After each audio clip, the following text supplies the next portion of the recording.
सुप्रभात बच्चों। सबसे पहले आप सभी को 72वें गणतंत्र दिवस की हार्दिक शुभकामनाएं।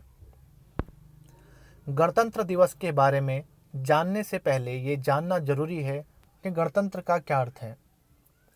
गणतंत्र का अर्थ है जनता के द्वारा जनता के लिए शासन। तो चलिए अब गणतंत्र दिवस की कुछ रोचक जो बातें हैं उसको जानते हैं। आज ही के दिन मतलब 26 जनवरी 1950 को हमारे देश का अपना संविधान लागू हुआ और वास्तव में उस दिन हमारा देश एक गणतांत्रिक देश बना। जैसा कि हम जानते हैं कि एक छोटी संस्था भी बिना किसी नियम के नहीं चल सकती, उसी प्रकार इतने बड़े देश को जहां भांति भांति प्रकार के लोग रहते हैं, बिना किसी नियम के चलाना नामुमकिन है। इसलिए हमारे पूर्वजों ने एक किताब बनाई जिसमें बहुत सारे नियमों का उल्लेख है, जिसके अंतर्गत हमारा देश चलता है। उसी किताब को हम लोग संविधान कहते हैं, जिसमें कुल 448 अनुच्छेद, 12 अनुसूचियां और 101 संशोधन हैं। भारत का संविधान विश्व का सबसे बड़ा लिखित संविधान है। चलिए अब बात करते हैं संविधान बनने की कहानी पे। द्वितीय विश्व युद्ध जो सन 1939 से 1945 तक चला था, सुभाष चंद्र बोस की आज़ाद हिंद फौज और महात्मा गांधी के भारत छोड़ो आंदोलन के कारण अंग्रेज बहुत कमज़ोर पड़ गए और उनका अनंत काल तक भारत पर शासन करने का जो सपना था वह चकनाचूर हो गया। इसलिए अंग्रेजों ने ब्रिटिश संसद के कुछ प्रतिनिधियों को भारत भेजा, जिस पे भारत का अपना संविधान बनवाने तथा शांतिपूर्ण तरीके से सत्ता हस्तांतरित करने का दायित्व था, जिसे 1946 का कैबिनेट मिशन कहते हैं।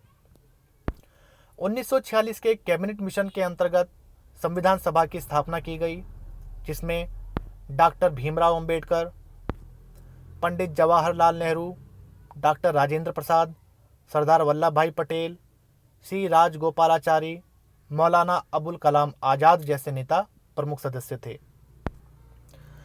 संविधान सभा की पहली बैठक 9 दिसंबर 1946 को हुई, जिसके बाद 114 मीटिंग्स के साथ संविधान बनने में कुल 2 साल 11 महीने तथा 18 दिन का समय लगा, जिसके बाद 26 नवंबर 1949 को संविधान को अपनाया गया।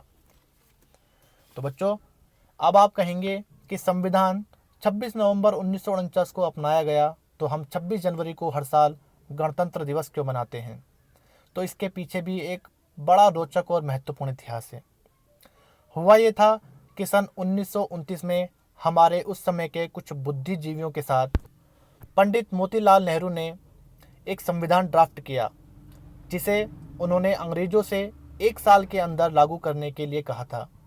लेकिन जब अंग्रेज़ों ने इसे 1 साल के बाद भी लागू नहीं किया, तब 26 जनवरी 1930 के कांग्रेस के लाहौर अधिवेशन में पंडित जवाहरलाल नेहरू ने पूर्ण स्वराज की घोषणा कर दी और कसम खाई कि जब तक भारत को पूर्ण स्वराज का दर्जा नहीं मिल जाता, हम चैन से नहीं बैठेंगे।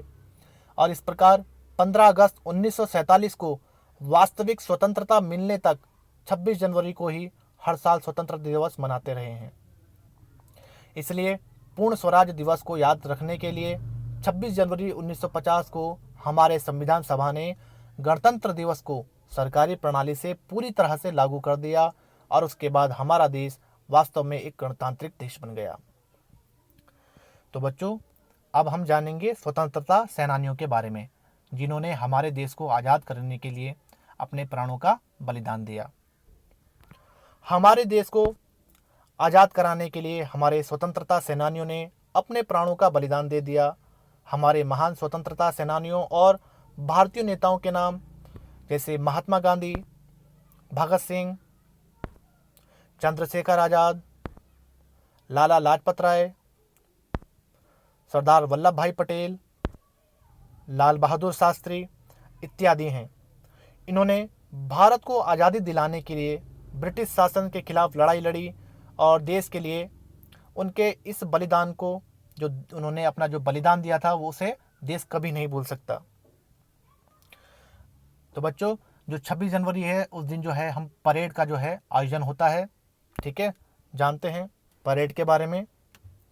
वैसे तो गणतंत्र दिवस पूरे देश में ही धूमधाम से मनाया जाता है, लेकिन राजधानी दिल्ली में इसकी जो छटा है, जो शोभा है, वो देखने लायक होती है। इस दिन एक भव्य परेड का आयोजन किया जाता है जो कि इंडिया गेट से राष्ट्रपति भवन तक होती है। इस परेड के दौरान थल सेना, वायुसेना, नौसेना के जवान शामिल होते हैं और तीनों सेनाओं के जो प्रमुख हैं वो राष्ट्रपति को सलामी देते हैं तथा रंगारंग कार्यक्रम व झांकियों का आयोजन भी इस दिन किया जाता है। तो ये बच्चों, अंत में मैं कहूँगा, जय हिंद।